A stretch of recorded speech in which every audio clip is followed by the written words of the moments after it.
Hi, Boha. Okay, so have payouts in streaming been lucrative during the pandemic, and if so, what type? Payouts in the music industry have been, from streaming, has been very lucrative, primarily for the record labels, because at the end of the day, they control the masters. And also, so obviously, record labels are flush with cash.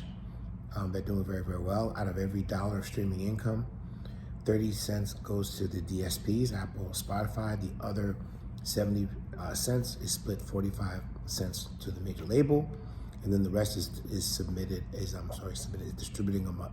among the artists, songwriters, and publishers.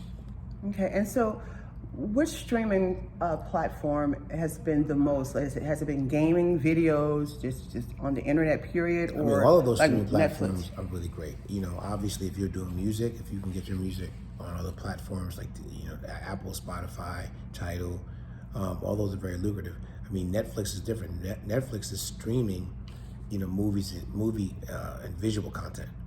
It's a little different. Okay, and so how can artists submit their music properly to like music supervisors? Because I know I spoke to some who like to have their music like on commercials and movies and different things, but it's certain ways that they need to know how to properly submit their music. Like, say for instance, like if it has curse, like a lot of music supervisors, I heard that they don't like a lot of music with curses or music that's already been distributed, that's already out.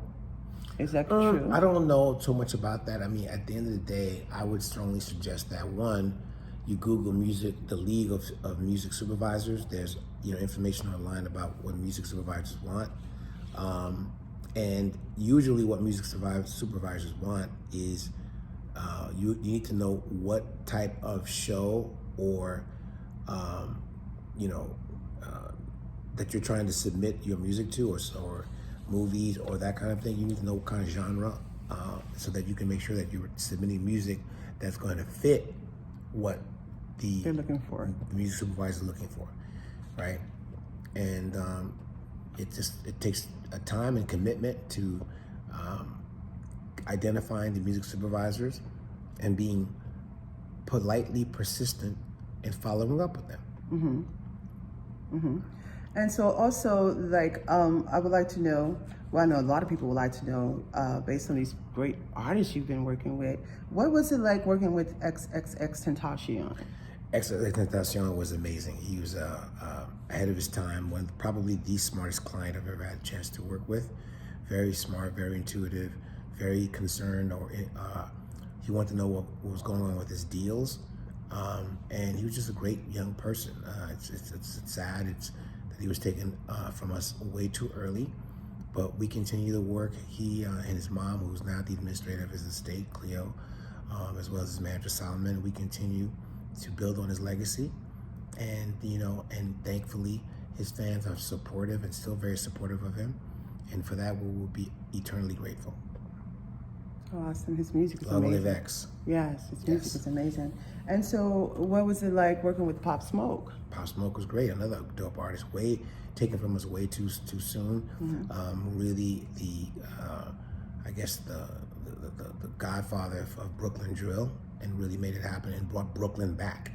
So that in and of itself is definitely on point.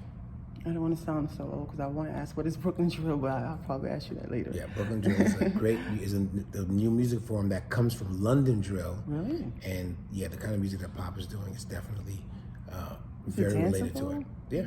Oh, really? Yeah, listen to Pop Smoke's Welcome to the Party. That's amazing. And so what is it like working with Tikashe? Probably the most creative from a marketing perspective. He really knows how to market himself and connect with his fans, and he's also a dope artist. So great. So we're just about done here, and I'd like to thank Bob for taking out the time. But you worked with so many different artists. I know when I first met you, you was like working with, what was that, Andre Harrell and Uptown Records. Yeah, a lot of R&B artists. So now it's like you're working with a lot of. Is it mostly rappers that you're working we have with? some R&B artists like Raiche, which is a new artist. Her name is R-A-I-C-H-E, Raiche. She's a young R&B artist on Atlantic Records. She's getting ready to come out. And got some pop artists, and just runs the gamut. Primarily though, it is hip hop. Hip hop is the #1 most streamed genre in all the DSPs. All right, you guys. So I hope this interview has helped you and enlightened you. And for those who are pursuing a career in music, I hope you will take Bob's advice. And for those who would like to be entertainment lawyers, like him. Hey, follow me on the gram at Bob, B-O-B, Celestin, C-E-L-E-S-T-I-N.